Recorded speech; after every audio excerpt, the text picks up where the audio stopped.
I love that I can talk about Jesus, we can learn about Jesus together, and we have the specific skills to kind of live our faith. And so how do we do that daily with each other? And so that's been, with my past work experience, I didn't really have that freedom to be able to know and build hope and resilience. Like, hey, we all are children of God and we are able to move through life together and kind of help them on their journey has been so amazing for me. Hello, everyone, and welcome to the Brighter Together podcast. My name is Janet Courtney, and my guest today is Rachel Galanis. And Rachel is the Resource Center Director at St. John's Lutheran School in Lannon, Wisconsin. Rachel, thank you so much for being here. Thank you so much for having me. I'm really excited about being able to be on this episode with you. Awesome. So tell me a little bit about St. John's Lutheran School and your role there. So I started at St. John's Lannon about 4 years ago. I'm a licensed professional counselor, and I have about almost 20 years experience working in the juvenile justice system.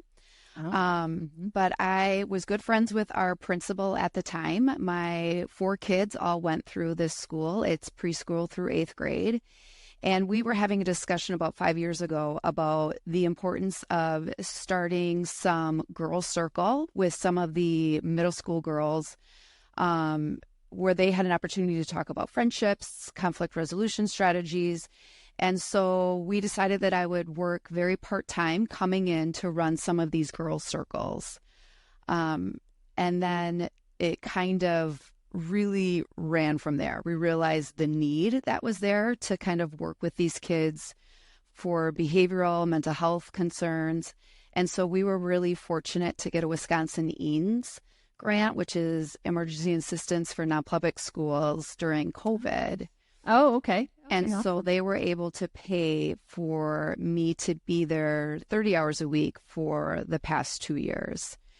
And so from there, we really created this position because it has never existed before in our Lutheran Synod schools to have somebody in staff that is licensed to really focus on the emotional and mental health with our students.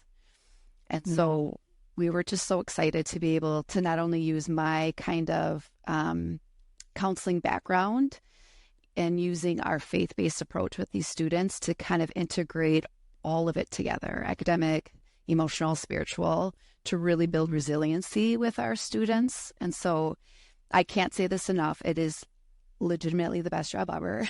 And I know that we are kind of in this silo of being new and how do we let people know that this is a need for our other kind of parochial schools in our area.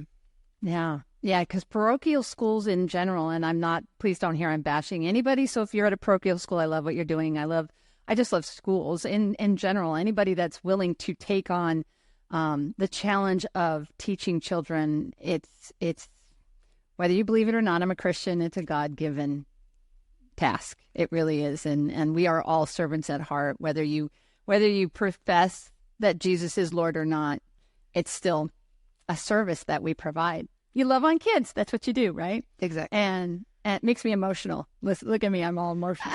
But I love I love the fact that educators, there's so many people that have that fight this fight every single day. That's why Brighter Together exists. And I talk about this all the time on this podcast. People are fighting the fight for these kids in a nation and a time that is tough. It's a tough time to be an educator in the United States, and we get bashed around a lot. So, talking about the amazing things does make me emotional because it's every single school. It's the urban schools, it's the suburban schools, it's the parochial schools, it's the schools where every single kid is, free and appropriate, free lunch. It doesn't matter. Or every single kid, the parking lot's full of BMWs. It doesn't matter. That social emotional piece that you're talking about transcends all of that. Yes. All of it. Yeah. I absolutely agree. I feel like you cannot succeed no matter where you are if you don't feel safety, emotional safety, if you don't feel connected to people. And so this is what I love about our school is that we are really big on how do we create this family culture when they're here with us. Yeah. Yeah. And the fact that you have this grant and are pushing for others to do it is so great. I think that's so. So what kinds of things do you do now? Like you started out with the kids, but what kinds of programs are you running right now? So I am the first to say that I'm newer into a school setting. And so I'm always open to learning and growing and figuring out what was already established there before I got there that's working and what can I add to it.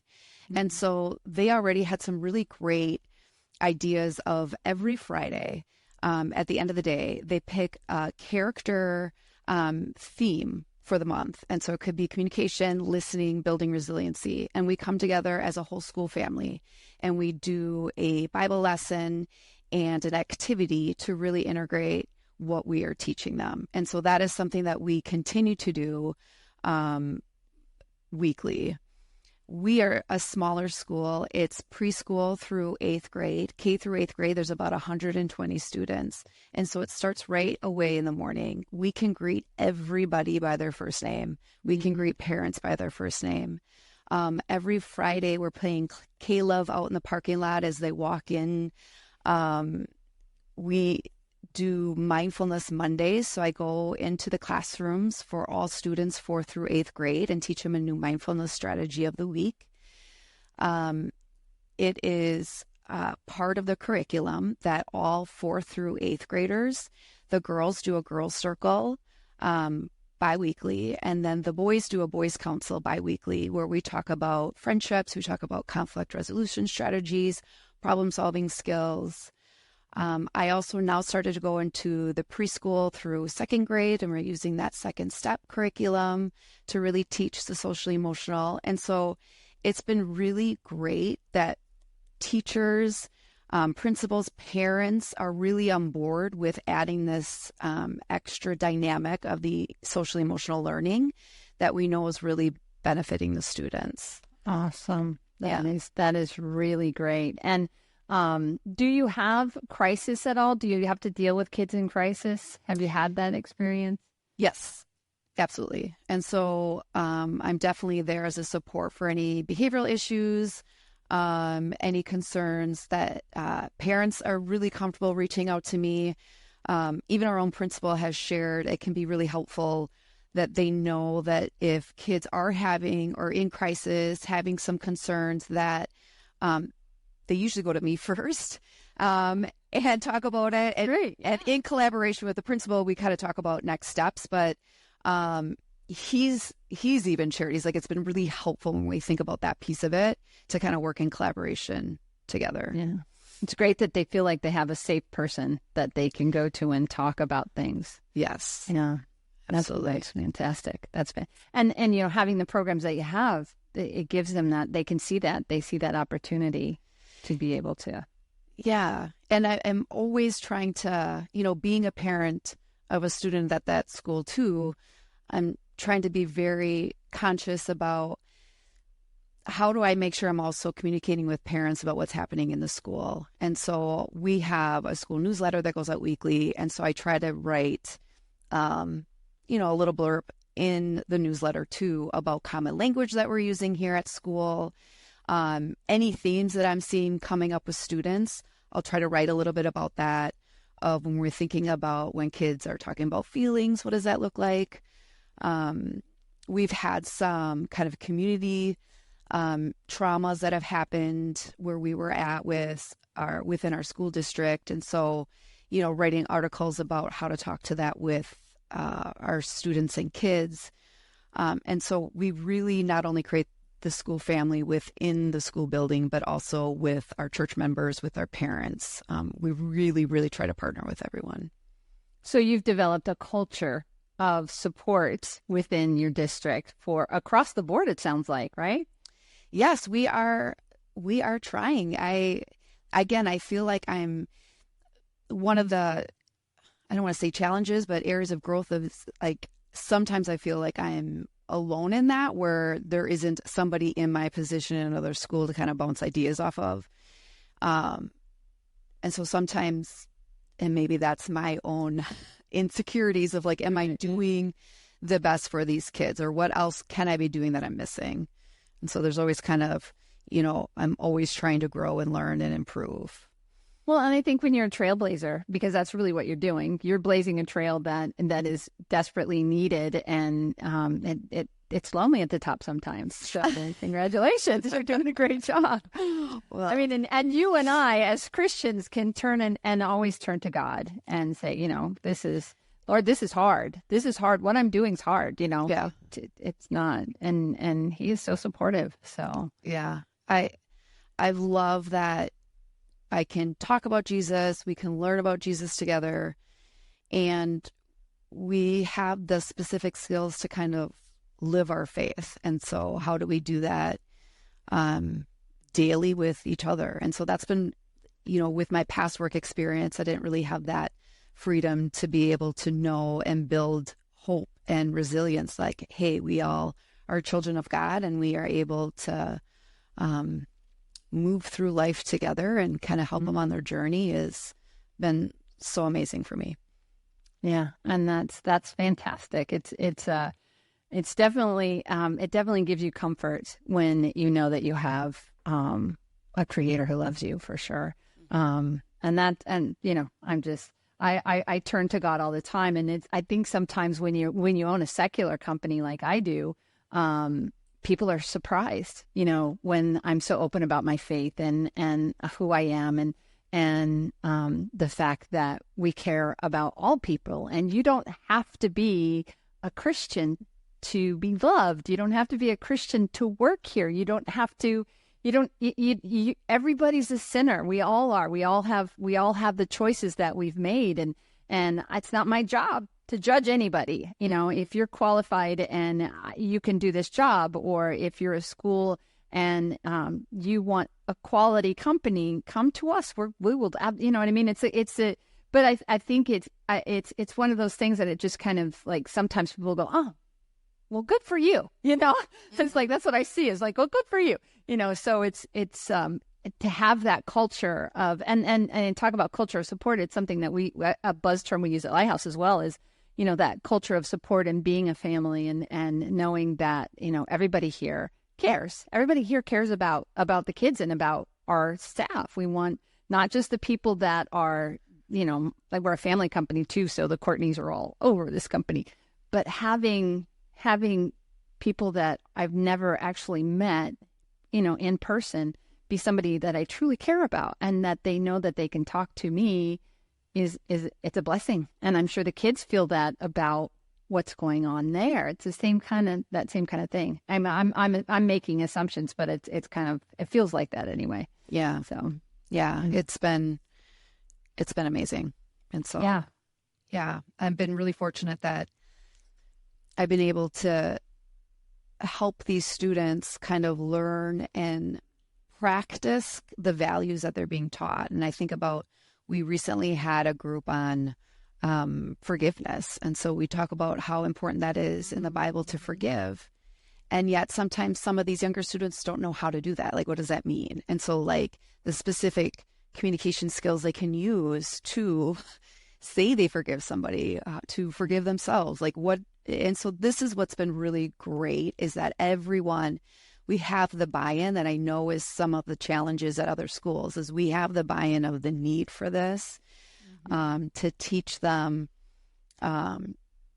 again, those relationship skills, and learn how to practice that and hone that in, so that when they move on to high school and wherever, they've got this foundation of what that looks like.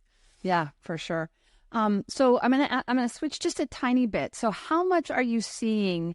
We still live, whether you're a Christian or not, you still live in a world where social media and all of that is there, and phones and AI and all of those things. How much of that are you seeing is a part of what's affecting the students that you're working with?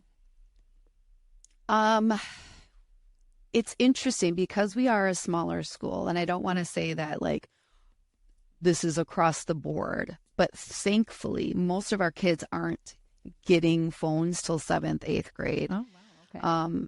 And I think it's because we are such a family culture that parents are kind of communicating with each other about what does this look like for us? What does this look like for our kids and our friends?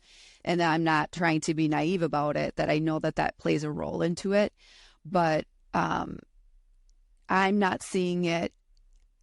The access isn't as much, I should say, than maybe we might see at a bigger school. With that being said, we still have guest speakers coming in, talking to the students about social media, and we definitely integrate those conversations into our groups. I always think about, this is a really common theme that I see, is even just texting and communicating that way is, we don't really read it the way that it's being intended. So yeah, the tone is never what you tone. Yeah, you totally lose the tone. As a speech therapist, boy, I totally. You can take a message and you can interpret it. You know, if it's a 5-word sentence, you put the emphasis on each one of those words and it totally changes the meaning of that message. So, and I'm also very open with them. I said, we're all sinners. And I am the first to admit, I probably read it in the worst possible way. And I don't know, that's just kind of how it is. And so, so a lot of that kind of definitely comes up. Social media, we definitely are being preventative about it when we have, our guest speaker, our youth pastor will talk to the kids about the importance of that. The church does a great job too, where they will have parent conversations and have parents come in and do different lectures or seminars on all sorts of different topics. And I know social media is one of them. Yeah. Because it's pervasive and they're so, I was out with my daughter yesterday and she had brought her tablet because she was maybe going to read. I was doing a pedicure. We do all of our billing and payroll ourselves, it's mostly her and I and my husband. And so we were like, we're going to take a break and have a girls' night, the two of us. So we went and had pedicures, and then we went to the Cheesecake Factory, which I love cheesecake. Same. So good. So good.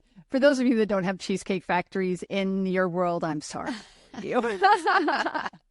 Right? My best friend in the world would always make me a cheesecake for my birthday. Like instead of a birthday cake, she always made me cheesecake. So, and then I went and moved 2,000 miles away from her, and I don't get my cheesecake for my birthday from her anyway.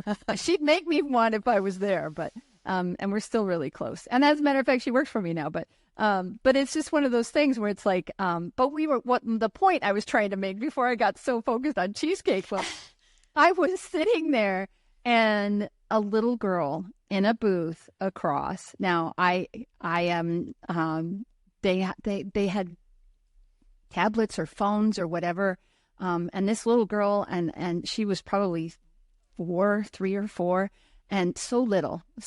And I just, it broke my heart that they were using that. And I get it. It's a way to keep them quiet in a restaurant and stuff, but I worry about the screen time so much. And then she also had a binky in her mouth, a pacifier in her mouth. And I'm going, oh my gosh, that's so bad for your mouth when you're a child, if that's sucking. And as a speech therapist, I was like all kinds of, oh my God. And you just have to shut your mouth because, first of all, I'm passing judgment and I shouldn't be. Shame on me. But also I was just going, oh goodness, that child, I would, and it's not how I would raise my child. So, it's just, but I have knowledge that mom probably doesn't have. And I just kind of like, it just made me, and I couldn't see there was another child there. I couldn't see, but it just concerned me for them because that's our society. That's, parents are using those tools that have been thrust in front of them as a way to help raise their children, and not always for the better, and that more than anything, that was my concern for this family. Yeah. Well, I know even talking with our preschool teacher, she's, been a preschool teacher for years and years and years. And she has mentioned that the younger parents or the kids coming in now are way more restricted with electronics than they were even a couple of years ago. And so that's kind of a cool trend to see that they're realizing that, okay, we can't just rely on this for entertainment, for everything. Yeah. My daughter will tell you, we always called it screen time. My kids are 27, 26, and 22 as of this recording on June 5th, 2025. I always give the time because it's all the date because it's always, a month or two before the podcast comes out. So I always try to make sure people know like this, it's the end of the school year right now. And we're going to be talking, this podcast is going to come out and it's going to be, we're heading towards the beginning of the next school year, right? Yeah. But we always talked about screen time and wasn't screen time for us was on your computer or on having the TV on, it wasn't even, that was before they had phones. And as a speech therapist, I literacy is so important. And I struggled as a young person to learn how to read. I had a great teacher in third grade and who I went through summer school, because I was not a proficient reader as a young child. And so as an adult, I was like, when my kids get, when I start having kids of my own and I'm a speech therapist, I want to make sure my kids can read. Mm-hmm. And my daughter didn't like to read. And so we had a rule in our house for every half an hour of screen time. She had to give me an hour. I was really strict. An hour of silent reading or reading with me. And, it took us a solid year to get her to where she was. It's funny because she's as stubborn as I am. I would catch her reading, and it was just like, Carissa, are you reading on your own? And she's like, no, Mom, I'm not. No, I'm not. It became kind of a funny game, but my kids are all excellent readers because I insisted that they have that time, that silent reading time. And we read books to them until they were high school. I think, we read The Hobbit and we read Watership Down and Tolkien and the, there was series. I can't even think of all the series that we read, but we read so many books together. And just, the kids loved it. And it wasn't because they couldn't read. They just loved that time with their mom and the story and getting engrossed in the story. And inevitably we'd get to the end of a chapter and it was bedtime and it was a cliffhanger, and, one more chapter, Mom. One more chapter. I love it. Yeah. So I love the fact that all that to say, I'm happy to hear that people are really paying attention to how much time their kids are spending on their phones. And it's definitely conscious on parents' minds of what and when is a good time to kind of introduce that and all sorts of stuff. So we've been fortunate that way. So what would you say, since you've started this program, is one of your biggest wins? Oh, I think getting the buy-in from faculty, from parents, from our church members that are part of our school family, that's been amazing. We've also I've been conscious about trying to give back to the community in a way. This was 3 years ago, we created a hotline. And so it kind of went off of this thing that we saw. I saw somewhere where you call a hotline, it was a bunch of kindergartners, like just sharing different things. And so we had different numbers if you wanted to just hear children laughing, if you wanted to hear kids singing Jesus Loves You, if you wanted to hear comforting Bible passages, if you're feeling sad or if you're feeling scared. And so it was really cool for these kids to be able to give that out, and we could share that with our community. We also just finished creating a book that we now have in our church library, and the kids were given a different emotion, and they were asked to describe how does that feel in their body, or how do they know they're feeling this emotion? What are some coping strategies that they have? And then everyone picked a comforting Bible passage that fit with their emotion. And so it's a way for us to just give back and let them know how we are integrating this program into their academic, into their spiritual growth. And so I personally, I've loved that. I loved that we've been able to do that and kind of give back. That's really, really neat. And so you have it in like a hard, there's so many neat ways that you can publish books now. It's really cool. So it's this hard copy. They were assigned a partner and they had to write a page and then illustrate a page with it. And so it turned out really, really great. I loved it. Awesome. Yeah. Well, Rachel, this has been an amazing conversation. I knew it would be from the beginning. And I'm so impressed with what you guys have done. That's so great. So where would people go if they wanted to learn more about St. John's Lutheran School and what you guys are doing? Yeah, they can on our website, it's stjohnslannon.org. And Lannon is Lannon, correct? Correct. Yes. Yeah. Okay. Yep. Only because when she was telling me Lannon at the beginning, I spelled it wrong. I want to make sure we get it right. Yeah, so that's, and again, it's, audio and stuff. So we want to make sure that people have that. And who knows, I always say God is going to take Brighter Together and do what he's going to do with it. So I always want people to have the information. So love it. Yeah. So awesome. Well, this has been so great. Thank you for your time. Thank you for what you're doing. It's so fantastic. And thank you for being on the Brighter Together podcast because, we really are brighter together. I love it. Thanks again for having me.